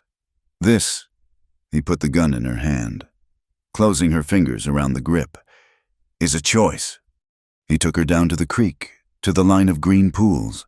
He set up tin cups on a dead log. He showed her how to stand, how to hold her arm, how to breathe. Squeeze, he said, his hands on hers. Don't pull the trigger. Squeeze it. Let the shot surprise you. Her first shot bit the dirt, yards low. The noise was deafening, the kick jarring. The second was high. He was patient. Again. She took a breath, like she did before a difficult stitch. She lined up the sight. She squeezed. The clang of the bullet hitting the cup, splitting it in two, was the loudest, most beautiful sound she had ever heard. She let out a breath she hadn't known she was holding, and something inside her, something tight and cold and afraid, loosened. They had one last journey to make. They rode to Laramie, not together, but separately, taking different, longer routes to avoid being followed. They met at the church. The pastor, Mr. Finch the clerk, and the two women, Sarah and Hester, were waiting. They looked terrified. He knows, Hester whispered, her hands twisting in her apron. Laird. He knows about the court date. His men have been watching the church. That is why you must speak, Mara said, her voice steady. She was not the woman who had hidden in their rectory. She wore the pistol on her hip, and it felt as natural as her thimble. He is counting on your fear. He is counting on you to stay silent. His whole world is built on your silence. They will ruin us, Mr. Finch said, his voice trembling. He will ruin me, my job, my family. He is already ruining you, Elias said, his voice hard. He is using your fear to own this territory, to own your laws, to own you. We are offering you a chance to buy it back, to stand up." They looked at each other. Each of them was risking a kind of ruin. The pastor, his church, the clerk, his livelihood. The women, their very lives. Sarah, the older of the two, stood up. Her face was pale, but her eyes were dry. "I will speak," she said. "I am tired of running. I am tired of being afraid. I will speak." One by one, they nodded. They would be there. On the ride back, a massive cattle drive was moving south, choking the trail. Thousands of head, pushed by dozens of Laird's riders, stirring the dry earth into a storm of grit and dust. The air was thick, gritty. It felt like an army, an occupation. In the gritty, fading light, Elias looked at Mara, her face smudged with dust, her eyes hard. The weight of what he had asked his allies to do, of what he was asking her to do, settled on him. "We could still go," he said, his voice low, tasting the dust. "I mean it. We sell my share in the ranch. We take the money, and we ride north, to Oregon, to somewhere they have never heard the name Laird, or Corinne. We can start over. A sewing room.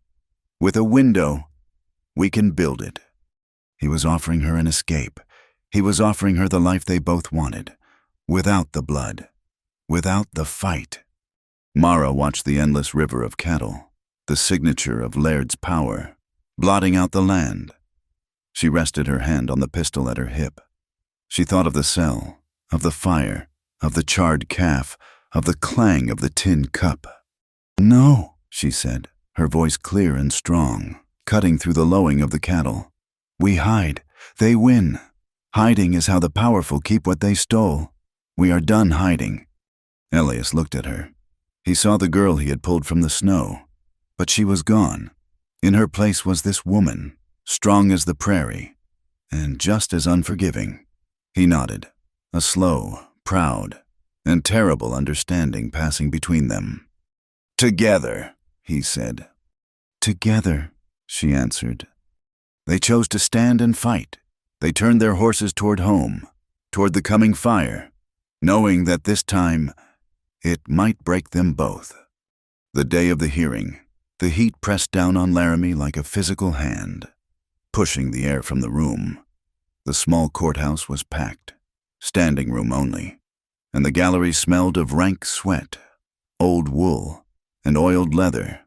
The air was thick, hard to draw, and buzzed with the sound of a single, trapped fly battering itself against a dusty pane of glass. Cyrus Laird sat in the front row, stone-faced, his hands resting on a silver-headed cane. He looked like a man carved from dry, unforgiving rock.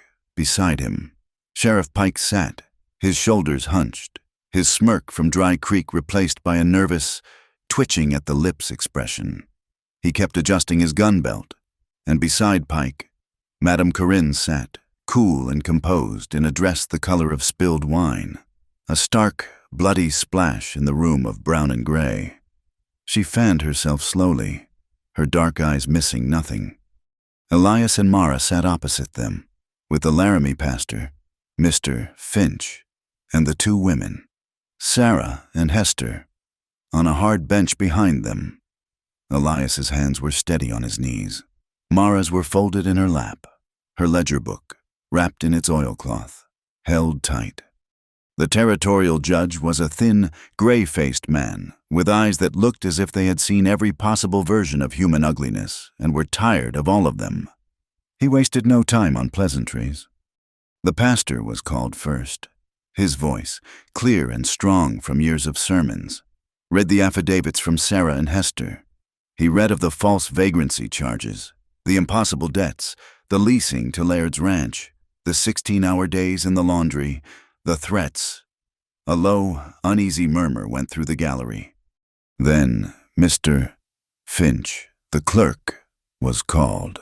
He was visibly trembling, his spectacles fogged with sweat. He clutched his own copies of the ledgers. "And the notary stamp," the judge prompted, his voice dry. "The one used on these debt contracts." Finch swallowed. his eyes darting to Laird. It is registered, Your Honor, to a Mr. Abel Stowe. And who is Mr. Abel Stowe? He is Mr. Laird's cousin, Your Honor. The murmur grew louder. Laird did not move a muscle. And the fines, the judge continued, levied by Sheriff Pike. You found a pattern? Yes, Your Honor. 12 women in the last 2 years. All fined for vagrancy. All debts sold to Madame Corinne. All traced back to labor for Mr. Laird's operations.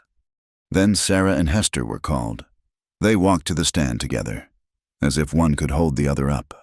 Their hands, red and raw from lie, trembled so badly they could barely hold the Bible. They spoke into a room that would rather not hear them. Their voices were thin, cracking, but they spoke of the cold, the hunger, the threats, the feeling of being owned, of being less than human, a piece of property to be worked until they broke.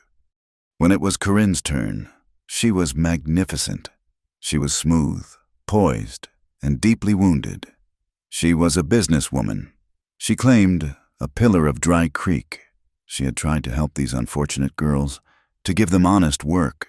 She had paid their fines out of the goodness of her heart. But they are unreliable, Your Honor, she said, dabbing a dry eye with a lace handkerchief. They are of low character. They stole from me. And this woman, she pointed a trembling, accusing finger at Mara, is the worst of them. She poisoned their minds against me. She ran off with that man, Mr. Ward. And this is all a fantasy they invented to cover her own shame. Pike just smirked, his confidence returning as Corinne spoke. When questioned, he claimed it was all standard procedure. Laird's lawyer stood. He was a slick man from Cheyenne, wearing a suit that cost more than most men in the room earned in a year. He did not raise his voice. He was reasonable. Your Honor, we have heard testimony from disgruntled, runaway laborers. We have heard from women of questionable and, frankly, known low character. Their stories are tragic, perhaps, but they are not evidence of a conspiracy. They are the complaints of those who do not wish to pay their honest debts. He turned his gaze on Elias. And we have this man, Mr. Ward, a foreman who, by his own admission, has been cohabitating with the key witness, a man whose judgment is clearly, and perhaps understandably, compromised by desire. He is not an objective party. He is a man protecting his interests. The room snickered. Mara felt the heat rise in her face, the stinging shame of their gaze. Is that all, counsel? The judge asked, his face impassive. It is. Your Honor, we move to dismiss. The court will hear from Miss Mara Stone. Mara stood. The room went quiet, a different kind of quiet, a hungry, expectant hush. She walked to the stand. She did not look at Laird or at Corinne. She looked at the judge. She spoke, and her voice was not thin or cracking. It was low and steady and clear, like the water that ran under the ice. My name is Mara Stone. I am a seamstress. She told them about her brother. She told them about the debt, about the numbers that changed, about Corinne buying the ledger. She told them about fleeing Cheyenne. She told them about the freight driver, Hobb, and how he left her for dead in the snow. And then she told them the last part. I came to Mr. Ward's cabin that night. I was starving. I was freezing. I had no money. I had nothing left but my own body. The room went utterly, breathlessly still. The fly on the window pane was the only sound. Elias looked at her, his face taut, but he did not look away. I offered myself to him, Mara said, her voice clear. I offered him my body for a night's shelter. It was the only currency I thought I had left. Corinne smiled, a small, triumphant vindication. The lawyer looked at Laird and nodded. And he, Mara said, her gaze finding Elias, refused me. He said he would take no such price. He gave me food and a fire and work. Her gaze shifted back to the judge, and her voice was as cold and sharp as her needle. Madame Corinne and Mr. Laird believe a woman is a debt, that she is a thing to be bought and sold and marked down in a book. That night, a man I did not know, a stranger, told me that my trust was worth more than my body. I am here to find out if the law agrees with him." She was done. The silence in the room was vast. The judge looked at the lawyer. He looked at Corinne. He looked at Laird. And then he looked at the ledgers laid out on his desk, the ones from Finch and the one from Mara. "Numbers, counsel," the judge said, his voice flat. "These ledgers, they do not have character. They cannot be compromised by desire. They are simply true, and the pattern they show is undeniable." He lifted his gavel. "This court finds a pattern of conspiracy to defraud, engage in false indenture, and pervert the course of justice. Sheriff Pike, you are suspended from your duties, pending a full investigation by the Territorial Marshal. Madam Corinne, you are fined $1,000. And this court will hear claims for restitution from any woman named in your fraudulent ledgers." Laird's lawyer was on his feet, shouting. Corinne's face was a mask of white fury. Pike looked like he had been poleaxed. The judge slammed the gavel.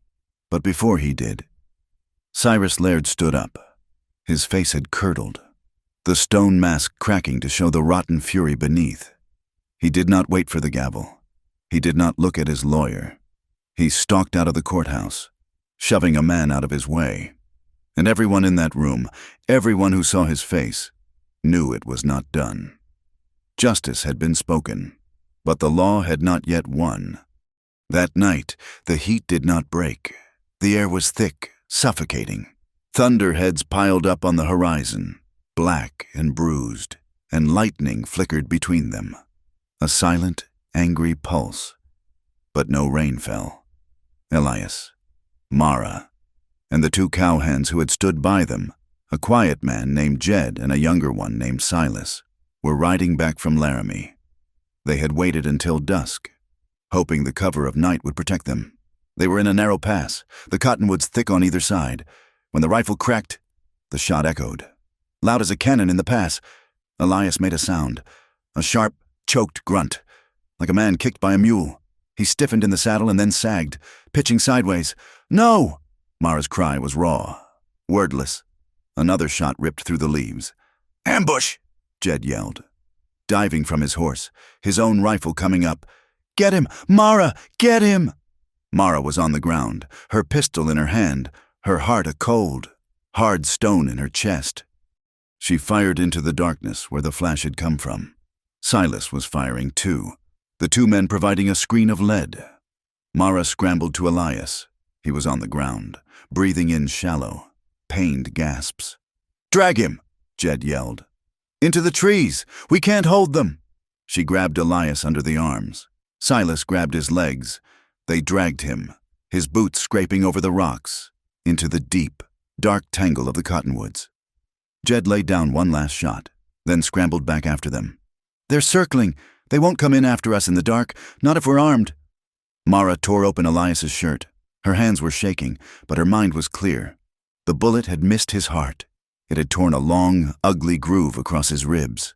A raw, burned, bloody channel. It was bad. It was bleeding heavily, but it was not in him. "It's not in him," she whispered, her voice strained. "Talk to me, Elias," she said, her hands already pressing a wad of cloth from her own petticoat into the wound. "Just—" "Ribs," he gasped, his face pale as ash in the gloom. "Damn, it hurts." "You've had worse from shoeing a mule," she said, her voice low and steady. She wrapped the bandage, her hands tight and efficient. "Stay with me, just stay with me. Elias." She talked to him, a low, steady murmur, about mending and fences and the price of thread, anything to keep his eyes on hers. The two cowhands stood watch, their rifles aimed into the dark, only when the bandage was tied, and his breathing had settled from a gasp to a pained, shallow rhythm. Did Mara's hands begin to shake? She sat back on her heels, the world spinning for a moment. He was alive. They holed up at the line cabin. They got him there an hour before dawn, half carrying him from the horse to his cot. Mara doused the lamps. Jed and Silas put the horses in the corral, then came inside. barring the door. The cabin was a small, dark box. The air was hot and still. Outside, in the pale pre-dawn light, there was nothing. But the horses knew. They stamped in the corral, snorting, their ears pricked, restless with the scent of men they could not see. Laird's riders were out there, waiting. Elias was feverish. Mara bathed his face with a cool cloth. He was strong, but the wound was raw, and the heat would turn it foul. They were trapped. Laird would not let them live. He would wait until they were desperate for water, or he would simply ride in and set the cabin ablaze, just as he had the hay meadow. They had won in the courthouse, but they would die here, in the dirt. Mara looked at Elias, his face pale, his eyes closed in a pained, fitful sleep. She looked at the copy of the affidavits, the one she had kept safe, tucked in her ledger. She looked at the pistol Elias had taught her to use. She knew what she had to do. She would end this, before the end found them. She slipped out at dawn. She did not wake Jed or Silas. She took her horse and rode, not toward town, but south, toward Laird's main pasture. She found them an hour later. Laird was there, his face black with rage. A dozen of his men were breaking their fast, coffee boiling on a fire. They were gathering a massive herd, preparing to move it. They saw her. Hands dropped to pistols. "Hold your fire," Laird spat. "Let's see what the whore wants." Mara rode forward, stopping at the fence line. She did not reach for her pistol. She pulled the papers from her saddlebag, the copies of the affidavits, the clerk's numbers. "I'm not here to fight. Mr. Laird," she said, her voice carrying in the clear morning air. "I'm here to read. In front of your men, they deserve to know who they're working for." Laird laughed, a short, ugly bark. "Get off my land." Mara ignored him. She looked at the hired men who were watching her, their faces curious. From the ledger of Madame Corinne. Mara read, her voice as steady as a sheriff's. "For the labor of Sarah Mills, leased at $5 a month. Mr. Laird billed the Union Pacific Railroad $20 for laundry services. Profit, $15. The men shifted. For the debt of Hester Green, bought for $10. Mr. Laird was paid $50 in mending work from the Army contract at Fort Sanders. Profit, $40. She read 3 more names, 3 more sets of numbers. The cold, hard mathematics of his profit, built on the bodies of women he had bought through Pike. One of the hired men, who had been lifting a tin cup of coffee to his lips, slowly lowered it. He set it down on a rock. Another man looked away, suddenly finding his boots very interesting. "You shut your mouth!" Laird roared, his face turning a deep, mottled red. He was being undone, not by a bullet, but by a ledger, in front of his men. His hand dropped to his gun. Mara did not flinch. She did not reach for her own weapon. She looked him dead in the eye. "Last night, your men tried to murder Elias Ward. That was a mistake. But the judge's order, Mr. Laird, wasn't just about Sheriff Pike. It includes writs for the seizure of all assets used in a criminal enterprise." She gestured with the papers, not at him, but at the thousands of head of cattle around them. "This South herd, it was fed by grain harvested by leased labor. It was tended by men whose clothes were mended by women you bought. This herd," her voice was cold and clear, "is evidence." She let that hang in the air. Then she delivered the final, quiet blow. It was a bluff, a wild, desperate chance, but she delivered it with all the steadiness the world had beaten into her. "The territorial judge's men are riding from Fort Sanders right now. They'll be here by noon. They know about the ambush, and they will have questions for any man found in possession of stolen assets." The hired men hesitated. They looked at Laird, their employer. Then they looked at the road. Were marshals really coming? Was this herd evidence? They were just hired hands, paid a wage. This was not their fight, not for this. One man stepped back from the fire, then another. Laird stood alone, his hand on his gun, his authority bleeding into the dust.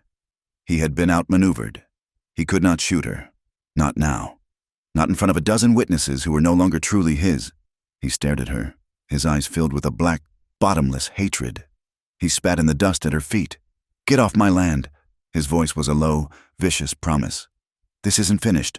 I'll see you and that mule skinner in hell." Mara held his gaze for one long, silent beat. Then she pulled her horse's head around. She did not run. She rode away at a steady, calm walk, her back straight, the papers in her hand, leaving him alone with his men and his rage. The season turned cruel again, not with the clean, hard bite of winter, but with the suffocating, dry malice of summer. The heat had baked the high plains for a month, leaving the world a brittle, brown tinderbox. The thunderheads that built up in the afternoons were a lie, holding their rain, offering only a low, angry flicker of lightning. One night, the lie turned to truth. A single jagged bolt of lightning struck the dry hills 5 miles south. It did not just strike, it detonated. The prairie grass exploded.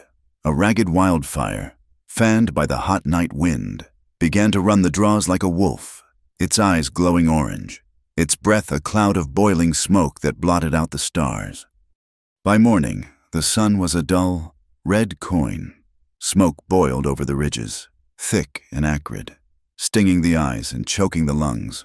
Townsfolk, Elias's neighbors Jed and Silas among them, formed desperate fire lines, digging trenches and beating at the flanks of the fire with wet sacks. But the fire was too fast, too hungry. It moved with a terrifying, locomotive roar. Cyrus Laird seized the chaos. With the territorial marshals finally, truly on their way from Fort Sanders, and his authority shattered, he saw the fire not as a threat, but as his last, desperate cover. He had to move his south herd, the evidence, before it could be seized. The main roads were cut off by fire lines or watched, but there was one route left, a narrow, winding canyon that threaded past the rocky bluffs near Elias's line cabin. It was choked with smoke, but the fire had not yet turned down its throat. From the porch, Elias saw them, a river of red-brown cattle, dark shapes moving through the gray-orange haze, pushed by a half-dozen riders. "He's running," Elias said, his voice a raw rasp. He was on his feet, but his ribs were tightly bound, and his face was pale with a simmering, painful anger. "He's coming past us," Mara said, her hand instinctively going to the pistol at her hip. "We can't stop a herd," Elias said. His eyes narrowed, reading the wind, the smoke, the line of the distant fire. "But we can stop the pass." "How? The fire is miles away." "It is," Elias said, a grim, terrible idea forming. He looked at their small, precious cabin, the new porch rail, the barn. "But we can invite it closer." He grabbed a spade. "We cut a backburn, right here, at the edge of the canyon. We use the fire's own draft to pull a new line, save the cabin, and choke that canyon full of smoke and embers. We turn his escape route into a trap." It was a madman's gamble, to light a fire in front of a wildfire. But Elias knew the land, knew the wind. He was bandaged, stubborn, and furious. Mara, her rifle now sure in her hands, trusted him. They worked with a desperate, unified haste. Elias, wincing with every breath, scraped a shallow line in the dried dirt, a firebreak just yards from their corral. Mara, her face grim, her hair tied back, followed him, lighting the dry grass with a flaming brand from the stove. The new fire caught with a whoosh, a greedy, roaring sound. It raced away from them, pulled by the draft of the larger inferno, a line of fresh flame running straight for the canyon's rim. The heat was immense, the air filled with a shower of black ash and red embers. They had done it. They had saved their small patch of land by sacrificing the canyon's edge. The pass below, Laird's only way out, was now a roaring chimney of smoke and fire. They stood by the cabin, their faces black with soot, their lungs burning. The world was an orange-dark hell, lit by the advancing flames, choked by the smoke of their own making. And out of that smoke, 3 figures rode, coughing, their eyes red and streaming. It was Laird, flanked by his last 2 loyal riders. They had been caught in the backburn. Their herd was scattered, lost in the inferno. They saw Elias and Mara, standing like 2 survivors on the edge of the world. "You!" Laird roared, his voice cracking. He ripped his pistol from its holster. But Mara was faster. The rifle was at her shoulder before he had cleared leather. The sight leveled on his chest. She was as calm as if she were threading a needle, her breathing slow, her finger on the trigger. A tense, terrible standoff snapped taut. The only sound was the crackle and roar of the approaching fire. Elias stood just behind her, his hand on her shoulder, not to steady her aim, but to brace her, to lend his strength. He was unarmed, his rifle inside, but he was not going to let her stand alone. One of the riders, the younger one, the one who had hesitated at the fence line, looked at Laird's face, twisted with a mad, murderous rage. He looked at Mara, calm and steady, her rifle unwavering. He looked at Elias, wounded but standing beside her. He looked at the wall of fire sealing the canyon. This was not a wage. This was not a job. This was an ending.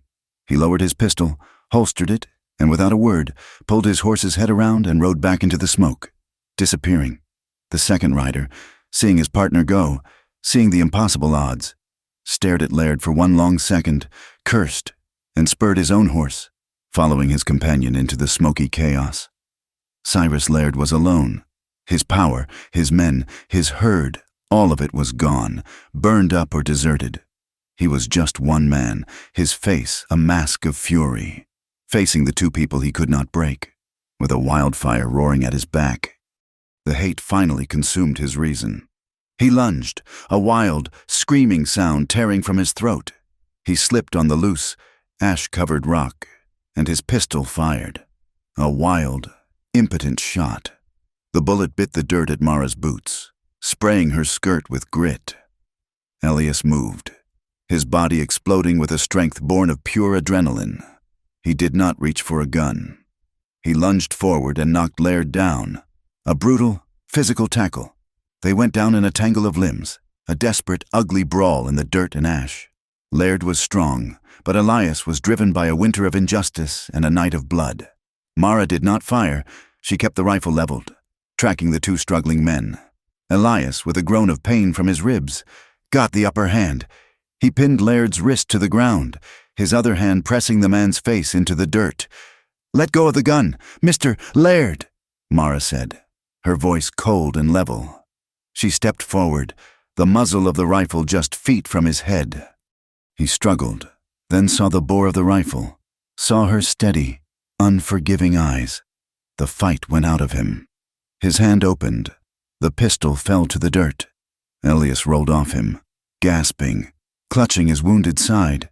Mara kept the rifle on Laird. He lay on the ground, panting, covered in soot and grime, and as the hate drained from his face, as the fury receded, Mara saw what was left. It was not a baron.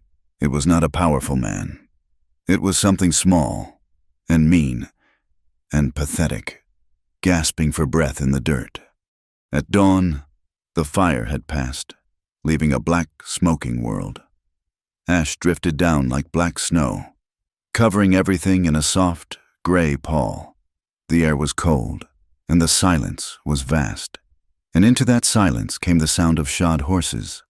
4 men rode out of the gray morning. They wore clean dusters and territorial marshals' badges that glittered, dull and real, in the gray light. They were the judge's men, the real writs in their pockets. They found them there, Mara, rifle in her lap, watching, Elias bandaged and leaning against the cabin wall, and Cyrus Laird, sitting on the ground, a defeated man covered in ash. There were no more words. The law, imperfect and slow, had finally arrived. They took Laird under guard, his hands bound. The news that followed was simple. Pike, already suspended, was formally removed from office and indicted. Corinne, seeing the tide turn and the smoke on the horizon, had quietly taken her money and her ledgers and disappeared on the noon stage, a survivor to the end. Justice was not a clean sweep, but it was real. The town, singed and sober, began to heal. The fire had taken much, but it had burned away the sickness, too. 2 days after Laird was taken, Jed and Silas showed up at the line cabin with a wagon. It was loaded with new fence posts and 2 sacks of flour. They did not speak of the standoff. They just nodded to Elias. "Reckon that fire took your fence," Jed said. "It did." Elias replied, "Well, can't have stock wandering." They began to dig new post holes, working in the shared, smoky quiet. Others came. A homesteader family brought a side of bacon. And then the churchwoman, the one who had sniffed at Mara, who had whispered of plague, walked up the path. She carried a single glass jar of peach preserves. She stood before Mara, her face streaked with soot from her own fight with the fire. She would not, could not, quite meet Mara's eyes. She just held out the jar. "The peaches, they were good this year," she stammered. Mara looked at the woman's hands, rough and chapped. She looked at the offering, and she understood. It was an apology, the only one the woman knew how to give. Mara took the jar. "Thank you, Mrs. Gideon. They look fine." The woman nodded, her shoulders slumping in relief, and hurried away. Mara watched her go, and she felt a small, stiff hinge inside her chest, a hinge of old anger and hard-won pride, finally, slowly, turn. In the quiet after, when the neighbors were gone and the smoke had cleared, Mara and Elias rebuilt the porch rail together. The sound of his hammer was steady, punctuation in the new silence. He moved stiffly, his ribs healing, but he moved with purpose. He stopped, resting the hammer on the new wood. "Mara," he said, not looking at her. "It's over. Laird is gone. The debt is gone. You're free." He finally turned to her. His eyes were clear, steady, but uncertain. "So I'm asking, what do you want? Truly want, not what you need to survive, not what you have to trade for. What do you want, now that the choice is not a trick?" Mara looked out over the blackened, scarred hills, which were already, stubbornly, promising to green again. She thought of the cell, the fire, the ledger. She thought of the lock she didn't have. "I want a sewing room," she said, her voice soft but sure, "with a big window for the light and a good, tight stove that draws well. And," she took a breath, "I want a door that locks from the inside, not because I am afraid, but because I will be the one who holds the key." She met his gaze. "And I want a man who asks before he touches, even after he's been invited 100 times. Elias's slow smile, the one that crinkled his eyes and softened the scar on his jaw, returned. He reached out, his hand hovering in the air between them, his calloused thumb just an inch from her cheek. He was asking. She leaned into his hand. "Yes," she whispered. They chose a small wedding in the autumn, when the aspen trees in the high draws had turned a blazing, defiant gold. They did not have a preacher. They stood on the new porch, with Jed and Silas and the Gideons as their witnesses. It was not for church approval, or for the town. It was for the simple, profound pleasure of naming each other aloud, a binding of their hard-won trust. Their wedding night was simple and blazing. They had a new bed, one they had built together from clean pine, sanded smooth. The window was open to the cold starlight and the scent of the coming winter. Their hands, scarred and calloused, remembered every yes they had ever traded. Their lovemaking was not the desperate homecoming of the flood, or the defiant prayer against fear. It was a claiming. It was a quiet, deep, and final arrival. Desire crested not as an escape, but as the sure, steady warmth of a hearth they had built with their own hands. Winter returned, not as an enemy, but as a promise kept. It came with clean, white snow that covered the black, scarred land, making it whole again. Footprints ran from the cabin to the barn and back, a simple, happy track of a life being lived. The stove hummed. On a new peg by the door, a pile of newly mended gloves grew, waiting for the spring hands. Mara kept the old ledger, Corinne's ledger. She did not burn it. She kept it in the bottom of her sewing box, not as a chain that bound her, but as a relic, a reminder of a life survived, a map of where she had been, and a measure of how far she had come. One night, late, with the wind scouring the plains and the snow drifting high. There was a knock on the door. It was not a strong knock. It was a weak, frantic, frozen sound. Elias reached for his rifle, but Mara put a hand on his arm. "No," she said. She knew that knock. She opened the door. A girl stood on the stoop, no older than 16, thin as a willow, her shawl caked in ice. She was shivering, her face blue with cold, her eyes wide with a desperate, animal terror. "Please, ma'am," the girl chattered, her words tangled with shame. "Shelter, just for the night. I can pay. I can—" Mara looked at this ghost of herself, this girl ready to trade her body for warmth, and her heart did not break. It held. She stepped back, opening the door wide. She took the girl's frozen arm. "You owe no price here," Mara said, her voice low and warm. From the stove, Elias's voice, rough and steady, followed. "I'll set another place at the table. The winds still scour the high plains. They howl and tear at the land, and the winters are still long. But inside the little house, the air is warm. It is held and kept by a trust they chose, and a trust they keep choosing, day after ordinary, stubborn day." Thank you so much for listening to our story. I wonder where you all are listening from. Please let us know in the comments. We love to see how far these tales travel. If you enjoyed this story, please consider subscribing to From Wild West for more stories from the frontier. And finally, we would be so grateful if you would share your thoughts, in English, about Mara and Elias and the price of trust. Your words mean the world to us.